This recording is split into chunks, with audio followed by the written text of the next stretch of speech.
Failure to assume responsible initiative. Anyone relate? Nobody here? Okay, you can all go, that's the end of the class.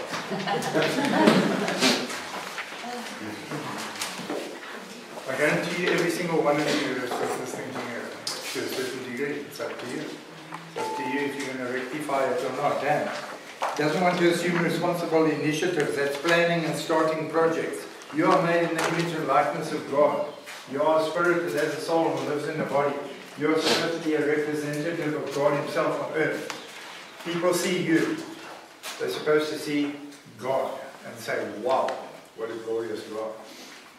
That is what God created mankind for. Now, have any of us done this? No. Nobody, not one, right? We all fall short. Because we were tricked by Satan in the garden, we all know the story. Right. So, what are we going to do about it? Now we get born again, we get the Spirit of God, and now we are highly sinners. If you do not change, what is the use of having the Holy Spirit in you? So now God has got controls in the universe, right? If you look at nature, there's nothing that's been created in nature that doesn't have a purpose. Not even an earthworm has a purpose to irrigate the soil. It eats soil and it makes way for water to get in, so it can get to the seeds and the seeds can grow. Or whatever the case might be. I'm not an entomologist or whatever they are. Alright, I'm just a normal sinner like you. Okay?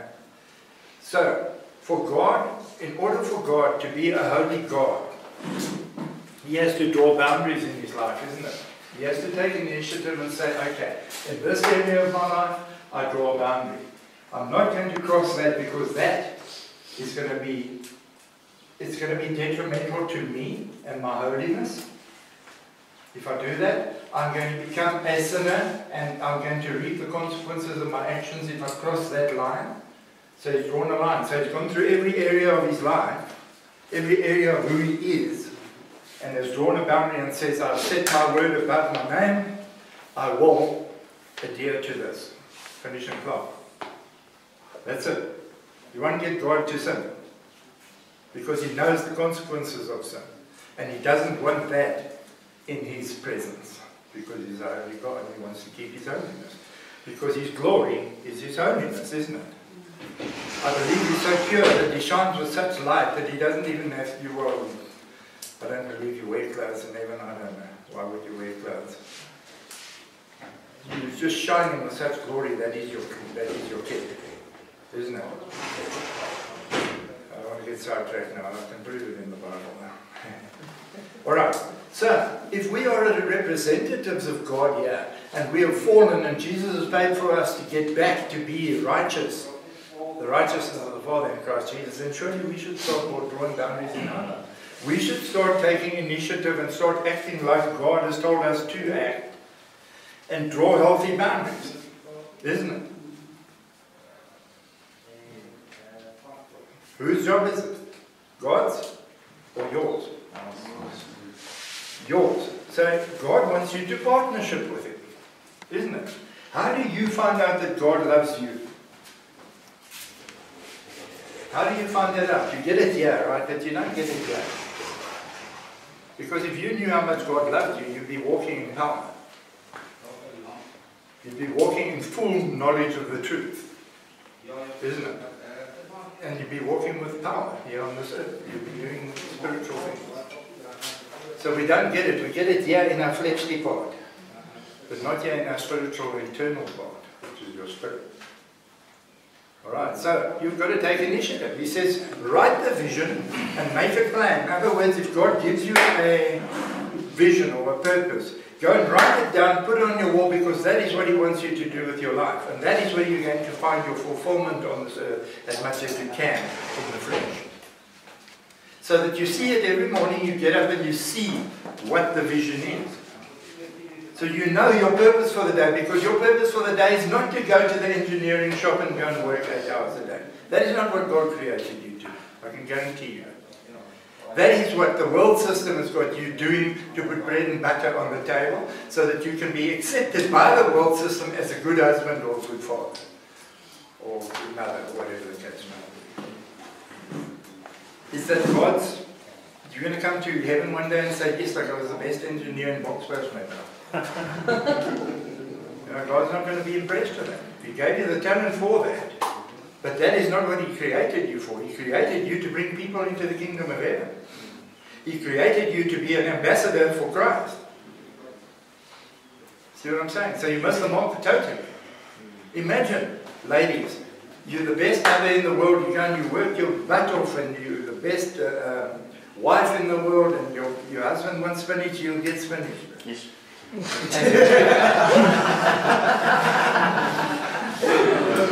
Where Nico is, you'll get spinach. But you see what I'm saying? You just live for your wife's role and your mother role, and you lose yourself. So now you're the best mother in the world, right? Right? You get to heaven, and God says, okay, what did you do for my kingdom? I was a good mother. Fantastic. So you brought your kids up, great. Where are your kids? Did you teach them godly principles? Nah, not really. I did go to church on Sunday for 45 minutes. You know, every now and again, you know, if Pity invited me to the yacht for the Sunday fishing, I went there, or whatever the case might be. So your kids go to hell. Were you a good mother? You provided for all their physical needs, but you never provided one thing for their spiritual needs. Were you a good mother? In the worldly eyes, fantastic mother. But in eternity, your kids are in hell. How happy are you going to be if you make it to heaven? See what I'm saying? You've got to change your perspective, guys. Because God's an eternal God, and He's set eternity in your heart. You are never going to die. The second death is not death that you... The second death is being separated from God. Your spirit being separated from all goodness forever. That is what your second death is. You're not going to die. You're still going to be alive. Regretting your idiocy for living for your flesh here on this earth. So you need to set boundaries in your life, because who else is going to do it? You can be the best mother in the world, you can teach your kids, and then they have to set their own boundaries. Isn't it? They have to live their life. You can't. There's going to come a time you've got to cut those little apron strings, because they're not actually your kids, they're God's kids. They've just been lent to you that you have to teach them the right way. Bottom line. It's quite a responsibility here. And it's more of a responsibility for the priest of the house, the husband. Because he's set as the head of the house. And everything rises and falls on leadership. Yes, I wish somebody taught me this when I was young. You know? I think, yes, I don't want to say this, but I think God built us a little bit backwards. He should have given us wisdom when we were young, not when we were old. We need it when we were young. We need it when we're young, isn't it? Because we get old and then we sit with all the consequences of our mistakes. So, question. The world will tell you that freedom lies in rebellion against rules of society, or if you don't agree with whatever authority has been set in place. Freedom lies in that. Yeah, man. I remember when we were young surfing, you know, that was the rebel of the day on there and surfing, and the man was plastic, man. You know? Yeah, man, who wants to do that? We just want to get high and free love. What's all these restrictions? Where's the freedom? You know? What an idiot. What an idiot. All I got was a headache lying tanked up on the beach in the hot sun. Waking up with a head like this and thinking, oh, sheesh, I'll never do it again. Until about an hour later, because you have to do it to get back on track, isn't it? You can't survive without it. And then it progresses and progresses. Where's your freedom now? You become a slave. You become a slave in your freedom, so-called liberty. Professing themselves to be wise, they become idiots. They become fools.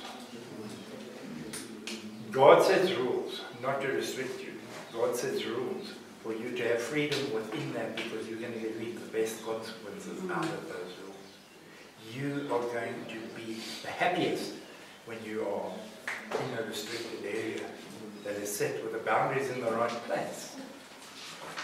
There's where you're going to find your happiness. You're not going to find utopia here on earth, guys. There is no utopia. The flesh has fallen, sin lives in the flesh. We all know that. But you can get the best that you possibly can out of your situation here on earth by drawing healthy boundaries in every area of your life. So, you've got a list of areas, right? So you go through that list of areas. Where have I drawn my boundaries? Have I gone to the Bible? Have I seen what God says about this? Because now I'm going to start changing, isn't it? Nothing is going to change me except me. Nothing.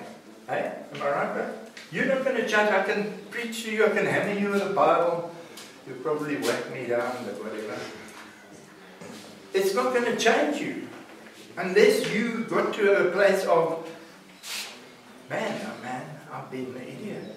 I come out of my denial and I realize that what I've been doing is wrong. It's detrimental to me. I'm hurting my wife, I'm hurting my kids, I'm hurting my dad, I'm hurting my mom. Because who do we hurt? The people closest to us, isn't it? Because they're not the ones who are going to send you to jail. If I steal from my dad, he's going to give me a second chance. Right? Not thinking that I'm going to break the trust that I've had with my dad for years and years and years by doing this. Dysfunctional thinking. Why would I want to ostracize the very people who love me for my own selfish gain? But if I ask you, do you love them? You say, of course. Of course I love them. But where's the fruit? You're not proving that you love them by doing that, are you? You're proving that you love yourself more than you love them. Bottom line. That's coming out of denial, isn't it? And until you do that, you won't change. Because you don't think you've got a problem, or you're lying to yourself in your head, no, I'm a good husband. Isn't it? You'll justify it. Or you'll blind shift it. Or you compartmentalize it, throw it in the back of your head, slam it in a drawer there and concentrate on something else because you know, yeah, I need to do something here. I drank for 35 years because I knew that if I looked in that mirror sober, I'd have to see who I really am. And I didn't want to, man. It took me 35 years. That's how duck fella I am. Hey, that's like pigskin, rhino horn. But finally I had to. It was either that or I was going to commit suicide the next day. And I had a little plan. And I just said to God, listen, I'll give you 6 months to make a change in my life and you show me that I've got a purpose on this earth, otherwise I'm offing myself in 6 months' time. Let's check what you're going to do now. And here I am 10 years later. Guys, if you don't draw boundaries in your life, nothing's going to change. Nothing will change. Nobody's going to change you but you. You can listen to me talking here this morning and say, there's some 10 for you.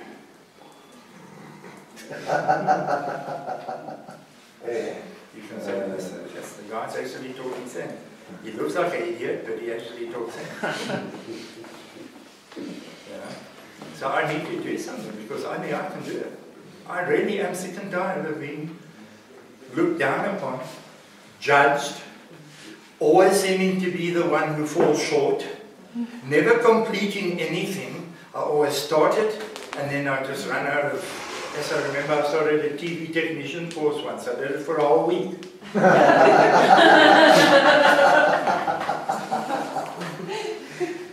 And every time you see me, it's like, oh no, geez, I can't do it. Every time you take a piece of your self-esteem away, every time you fail, of being an idiot.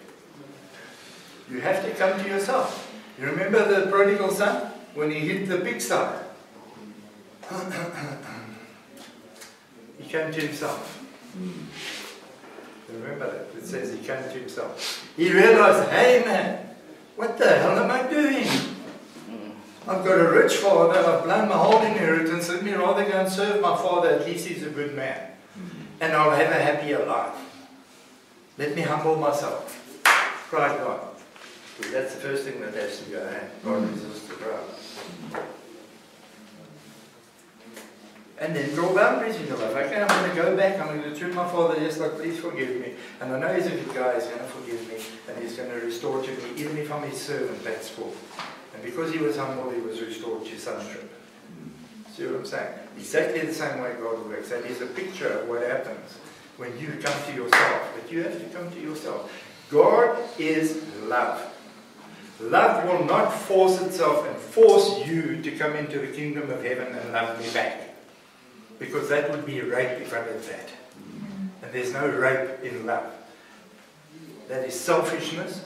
I want you, I will get you, I'll force you, I'll bring you in here, I'll slap you, I'll do whatever I have to do to get you in the kingdom. Love doesn't do that. Love says, I'll die for you. I've done everything for you. All I want you to do is make a choice to love me back. That's it. If you make a choice to love me back, then I will start teaching you how to draw healthy boundaries in your life, and you'll find freedom for the first time. I will heal all your hurts, because all those guys that took a piece of your heart, all those chicks that took a piece of your heart, broke your heart, I can restore that because I created your heart. I am not like them. I will never reject you. He says, I will receive you just as you are.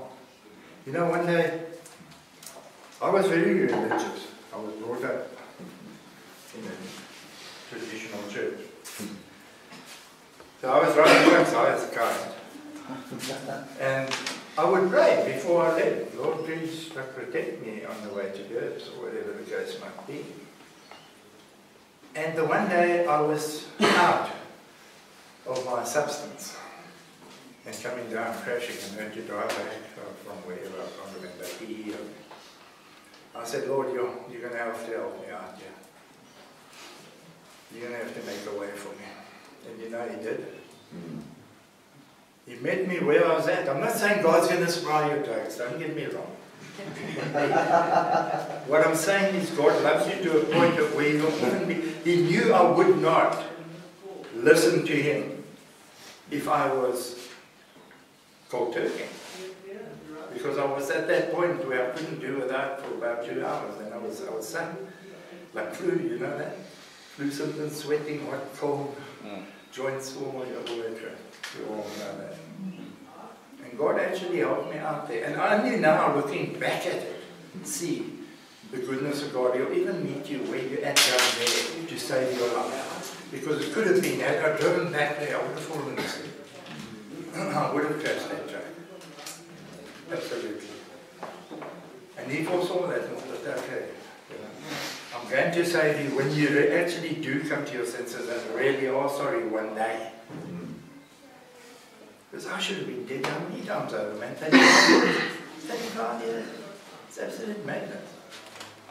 Right? Should have been dead many times over, as should some of you.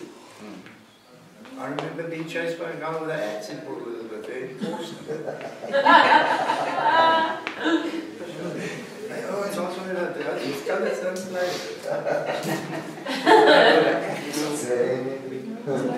So yeah, I'm not trying to glorify my drug taking. I'm just trying to say that God will meet you where you're at, but you have to make a choice. And God does not flirt. He's not a flirter. You make a choice that you love God and you're going to be his bride, or you don't. You can't play it. Alright? So, drawing healthy boundaries. If you do not, nothing will change in your life. You have to be proactive in your own recovery, in other words. If you don't take part in your own recovery, nothing will change. But not self-harm. Only you can change. So make up your mind. Are you going to do time at Jericho? Because you can. Or are you going to make the best of it? Because I can guarantee you one thing. I know at my age. Once I was young, now I'm old. That God is not confused. Every single bum sitting on a plastic chair here today was brought here by God. You may think it was a decision of your mother, father, brother, whoever, to bring me. I guarantee you, God is bigger than what you believe. Amen. I believe every single person that is here and the counsel that they've been given has been predestined by God so that you can catch your wake up. So that you're going to have no excuse whatsoever to say, I don't believe, I'd rather go to hell. How dysfunctional is that? You could choose life or you can choose death, and you'd rather choose death. So here's your choice. Are you going to do 6 months at Jericho or whatever the case might be? And just cruise through, join the LAPA gang. You know those counsellors in the LAPA who know everything, that's why they're here. Or are you going to listen to the truth for a change and actually take a hold of it? Because it doesn't help to say, I believe that Jesus Christ is the Son of God, that He died for my sins, that He rose again, that He's seated at the right hand of the Father, that He's an advocate and that I'm born again. That's great. Now I want to see fruit in your life. Because now you're supposed to have died. And it's Christ who's alive in you. There's a big difference. There's a big difference. I don't want to come before God one day. Soon. White throne judgment. And I have to say, and God said, where are your wife and kid? I'm not sure. I'm here alone, eh? Do you know why you're here alone? No. Because you are a closet Christian. You never spread the word and you never brought your wife and kids into the kingdom. You're the high priest of your house and you fell far short. I chose you, but I actually wanted your whole family here. Why? Because of fear of what people are going to talk about you. Who cares? They're not going to be there when you get judged. Right? Fear people. First thing Satan will use. What people are going to say. I'm not going to see Engela again when she goes off the program in 4 months' time for the rest of my life. But I'm worried about what she thinks about me right now. What she's going to say. Ooh, my ego might be bruised. Get over yourself, man. Really. Great lady. God's put her in my life for 4 months. Probably to rub me a little bit. Shape my character. You see what I'm saying? We get so hung up on our own selves. If your eyes are turned inward, you can see nothing outward. When your eyes are turned inward, it's a total bummer. Because not one of us is perfect. We see our faults and history can condemn ourselves probably. I don't need Brad to come tune me what's wrong with me. I know. I actually know. I may not admit it, but I know. I don't need him to come chat to me. I can judge myself pretty well. Isn't it? So fear of man, number one. It's the first thing that will stop you from serving God. Number two, fear of failure. Isn't it? Because you failed so many times in your life and you've been told, or not told, you judged yourself enough. You have failed and failed and failed and failed in that area of your life, right? That you see yourself as falling short and never going to make it down here, not here. Because if you do it here, then you become that, isn't it? Not realizing that you've already become it. Because as a man thinks in his heart, so is he. We take one area, love. Which one of you ladies sitting here has not been rejected by a guy? Which one of you guys sitting here has not been rejected by a lady? You see what I'm saying? So we're just taking one area and looking at that now. All of you feel like you failed, isn't it? Especially that first love, isn't it? That's the one that cuts the deepest. And because you're so innocent, you just have your heart on your sleeve, man. And here I am, geez, I'm so in love. No walls put up, no protection put up, nothing. And this guy or chick just like a sword, cuts a whole piece of your heart out. that you don't know how to deal with because society has never told you how to deal with pain, isn't it? And so you just like, you lie to yourself, I broke up with her, and it's half your heart is gone, right on that first one. And every single one after that gets taken. Why? No boundaries. Never drew a boundary there and said, God, is this the right chick? Your eyes, lust of the eyes, and lust of the flesh, and the pride of life. Whoa, check it, there's man, mesmerized. And that just wears off because falling in love with the flesh wears off. Why? Ask any of these guys sitting here. You try to read it, you try to blonde, you try to right? And they were all cool for a max of 3 months, about that. And then you check the blonde walk off. She was like the berries. Whoa, this is the one. And then the blonde walked past. And she became the one. And so you just, until in the end you settle for 50th best. Because it's lonely now. You're out with your out in the state for kinders. It's sad. It's so sad. Instead of just trusting God to supply the right one, He'll go about it and He'll treat you like a queen because He's made you made perfectly for each other. You haven't drawn boundary in one area of your life can crash the rest of your life. Because imagine being married to a shrew. What's that proverb? Better to live in the corner of a roof with the corals of water. Or vice versa. Vice versa. Yeah, that's like living in the gutter, isn't it?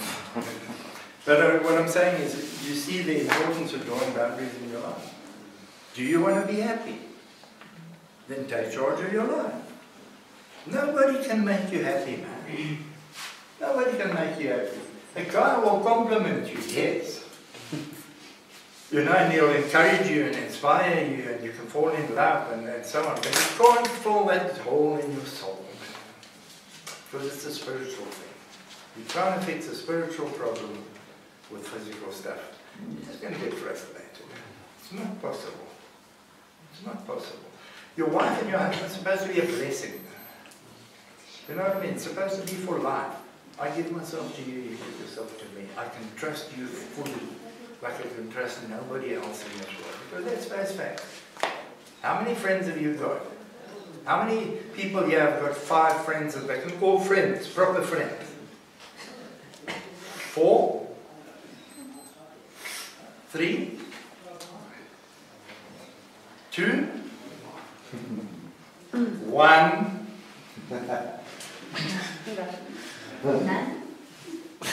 I'm over it. You see what I'm saying? Hard to find love in this world. Because friends usually want something. Or they are getting something from you. Because you haven't drawn a boundary in your friendships. You haven't drawn a boundary to say, this is who I am. I'm happiest here in my space. And you are not going to come with your cup across the line. I refuse to have it. Klaar gepraat. And so you know what I'm talking about. Because now you get fair weather friends. And there's plenty of them. They are in every pub, every club, every rave. And even when you go to the Spur. They're there because they know you've got a little bit of time. So choo-choo.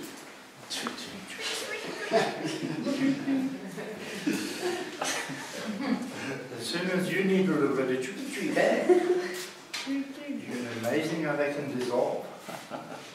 Isn't it? Many of those kind of things. There is no love in the world. It's scarce, guys. If you get a friend, hold on. Now I'm talking about a true friend. A friend who will tune you, hey, listen, you're out of line. You're out of line. Isn't it? That's a true friend. Not the one who, don't worry, you carry on with smoking school. Or whatever. You know what I'm saying. Talking about true friends who care about you and your getting into heaven. Those are true friends. Right? So boundaries, guys. You've got to take the initiative. So where does it start? It starts by me sitting down and admitting, yes, I'm wrong in this area of my life. Let me examine areas of my life. Let me take this area here. Why am I not happy here? And start analyzing and start being truthful with yourself. That's the only way that you are going to change that area, where you realize where you fall short, and then you pray. You say, Lord, come and help me here today, empower me today. We're going to work on this thing this week, and we're going to overcome, little by little. We're starting one side, because if you have to look at the big picture, it's just like overwhelming. Also remember that it's God who conforms you into the image. Right? It's God. But it's a lot quicker and easier when you partake. When you realize, hey, I'm out of line, I need to stop this, man. I need to put a guard in front of this thing, because I'm speaking death instead of life over my own self. Over my own self. Oh, I nearly had a heart attack. You're going to have a bloody heart attack one day if you carry on that speaking that. You're speaking it over your life. You're asking Satan to curse you, man. Speak loud. I will make a success. I will teach my wife the right ways of the Lord. I will bring my children up. You know what they're teaching the kids now? In grade 1. At school, you can have 2 daddies or 2 moms. Right? You see this banana? This is how you put a condom on it. This is what they're teaching them in grade 1. Right? It is fine if somebody touches you as long as you like it. No way.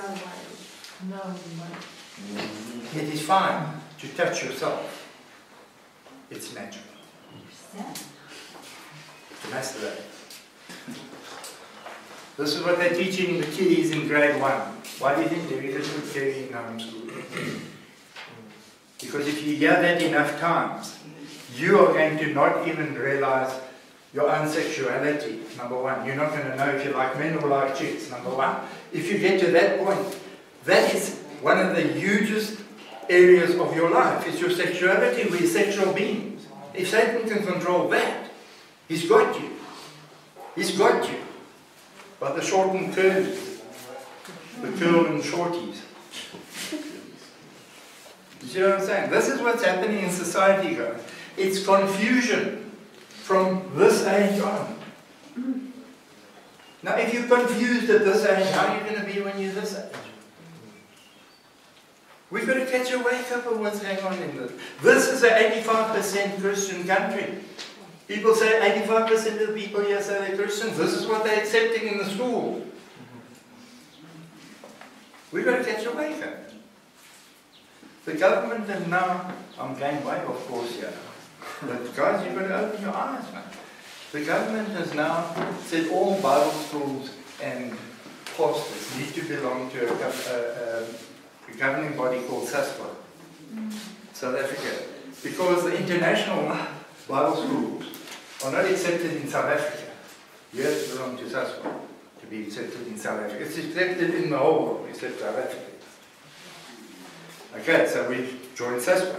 What does SASPA say? Okay, you want a marriage license as a pastor? You're not allowed to discriminate with homosexuality and lesbianism. We won't give it to you until you sign that thing. You won't refuse anybody. In other words, Vanessa falls in love with Bebop, and they come to me on rehab. I have to, as a pastor, marry them, even if it's against what I believe. Doesn't matter. I'm not allowed to stand in the pulpit and talk against homosexuality and lesbianism. I'm not allowed to. Because that is human rights, breaking human rights. I walked into Christian Family Church there in Atlas Road and Rhema Bible School. They took off all the sermons off the rack. Just walked in, took them off. Said, what are you doing? I said, no. New law. every taping has to go to the Film and Publication Board and be rated 13, 16, whatever. In other words, we have to screen to see whether we will allow you to get your preachings out there to people. That's what's happening in South Africa right now. And we're walking on like this. The government is now controlling religion. They took Pastor John Haley to a 2-year case for preaching a homophobic message. Preaching in Sodom and Gomorrah. So it's no longer freedom of speech. So I'm just saying, guys, we are in times that have been predicted in the Bible. We are in those times. We need to get awakened. Time is short. If you can't take control of your own life, why would God use you as His ambassador? Because if I can't even be in charge of my own family, why would you take anything from me? Believe anything that I stand up here and say? You know what I'm saying? There's got to be fruit in your life, guys. Don't believe that message, I can be a closet Christian. There's no such thing as a closet Christian. Okay. I had all of the scriptures here. I don't know if you guys want to write them down. Romans 12, 1 and 2, where it says change your thinking and you'll change your priorities. Romans 12, verse 6 to 18, shows you how to live like a Christian. The first one. Romans 12, verse 6 to 18. Was that your first one? First one was Romans 12, 1 and 2. Don't be conformed to the image of this world, but be transformed by the renewing of your mind. If you don't change your mind, you won't change this. You won't change your actions. You know. Okay. Titus 3, verse 1 to 10 says, get washed with the word and stay spirit connected.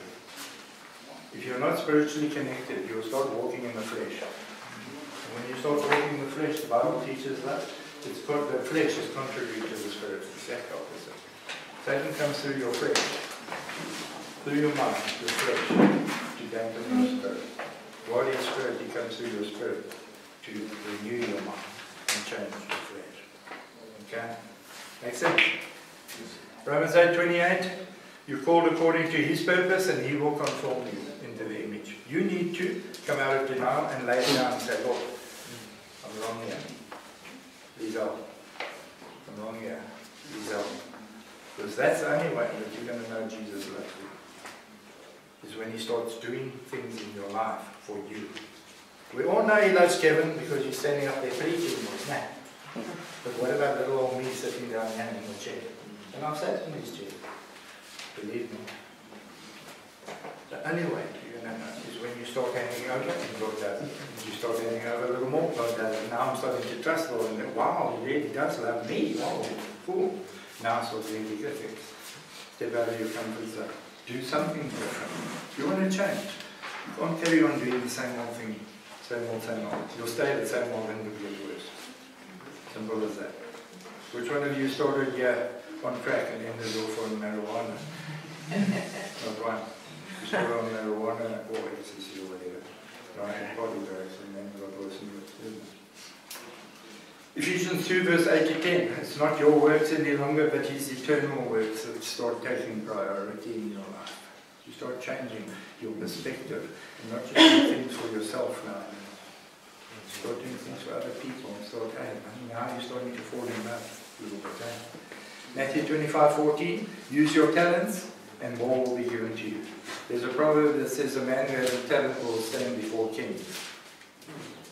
If he nurtures that talent. You see, the problem with us is, in our society, we are sort of mediocre in everything that we do. If I can put it that way.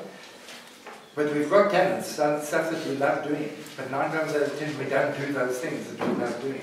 And nurture that and become excellent in those things that we feel good about ourselves.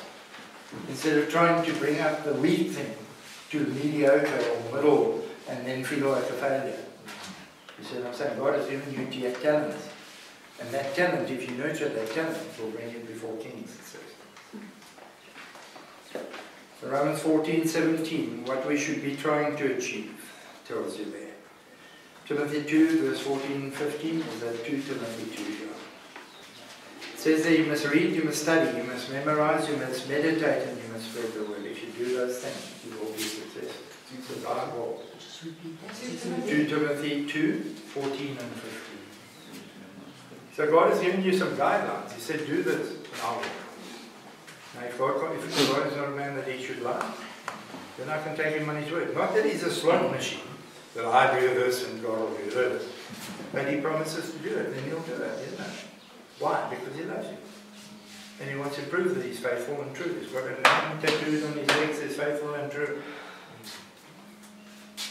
Last one, 2 Timothy 2, verse 20-26. Speak the truth into other people's lives. Right where you at. Right here. These others are coming to the laughter with their red Ferraris. You know, these playboys who have made it. They come to the laughter and preach to you. Speak some truth into their life. You don't have to be scared of him. You're not going to see him in 6 months' time anyway. Yeah. Rather sow some good seed, because I obviously haven't got any in there if he's talking about red Ferraris and how many yachts he's got. Yes, I can drink 2 cases of beer and bust a pipe while driving my Harley. So speaking some truth into the guy. Obviously the guy needs it. Alright. So I hope you learned something. I hope it was a bit more inspiring today. Just to inspire you guys. Don't give up. Yes, you've got the God of the universe behind you, who loves you. And as much as you allow him to work in your life, he will. He will. He wants to. It's up to you how much you're going to allow him in. Alright? So Father, we just thank you for this new day. I thank you for each and every single person here. I pray that you give us strength and courage for the season, Lord, to get through this. We know we miss our families and so on, Lord. I just pray that you go out and you change their hearts, Lord. And as we grow spiritually here at Jericho, that you will open their hearts to grow spiritually, that we can be equally yoked as well. I pray that you give us a vision and a purpose, my Jesus. And I pray that you just wrap your arms around us and dance with us today. Let us waltz through this day in Jesus' name. Amen. That's why I'm a speakerish day.